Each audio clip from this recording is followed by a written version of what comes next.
Hi, I'm David Davis from ActualTech Media. I'm excited to be here at Panzura's headquarters, and I'm talking to Mr. Rich Weber. He's the Chief Products Officer for Panzura. How you doing, Rich? I'm doing great. Great, Nice great. to have you.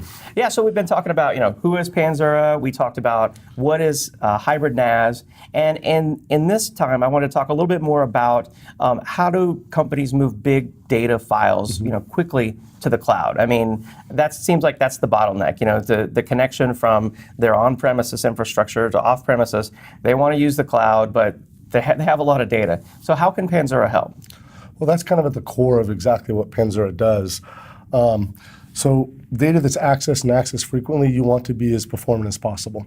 So think of it as it runs through our product. My first access is it runs through a stack. And the first of it is I want to deliver as much as I can, data being done directly out of memory, right? So first hit is going to be right out of memory.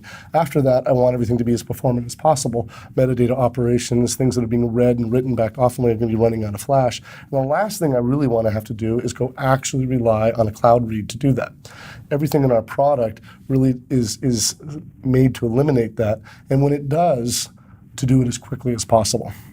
So some of the things that we do first is, well, let's make the data as small as possible, right? Okay. So as it runs through us, everything's fully compressed, it's deduplicated, and then it's encrypted.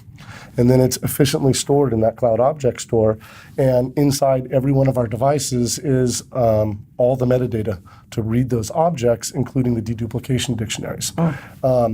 We want to be able to read the data directly from the cloud when necessary, or even from each other to ensure that there's data that hasn't made it to there. And we have that in what we call a smart sync technology. That allows us to use that deduplication capability to pull only the blocks that are necessary or things that are changed for files. So we don't have to pull, if it's a large file and something is changed at another site, and say it's a 10 gigabyte file, I don't have to pull the whole 10 gigabytes that are over. I only need to move the blocks that have changed, and that makes it a lot quicker. Okay. Another thing that's kind of confusing is people think, well, this sounds a lot like WAN acceleration. Right, yeah. Right, so how is it that you do that? Well, there are a few things that we do. We have a lot of capabilities of WAN acceleration that are built into it. One of the primary differences, though, is that from a storage standpoint, the intelligence of that storage, that controller, exists locally. Okay. So I don't have to go ask another origin for permission, or if there are changes, each controller keeps track of that. So I don't have that response to go back. Okay. When I do, I pipe everything across to take over for latency from that cloud. I open up many tunnels to the same time, and I parallelize that data. So not only is it compressed and deduplicated, but I'm actually pulling that over multiple pipes at the same time, or pulling it from a peer controller.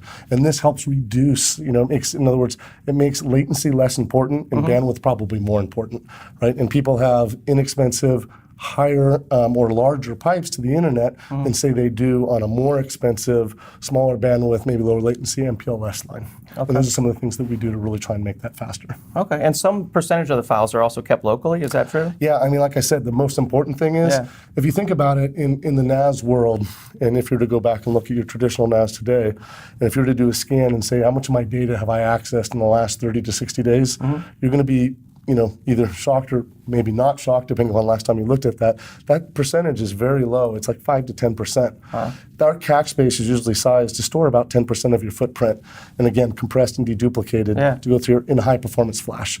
Really, the goal is to make those hits always local, and then just trade changes. Right? I don't want to try and trade tire replicas, and that's what makes it fast. And think of that object store as really being a repository in case there's some disaster that goes through. All my data's there. Very cool, very cool. I know, enterprises are struggling with big data problems and cloud and everything. So sounds like Panzura has some very compelling solutions. I appreciate your time today. Yeah. Thanks so much, Rich. Thank you so much. Appreciate it.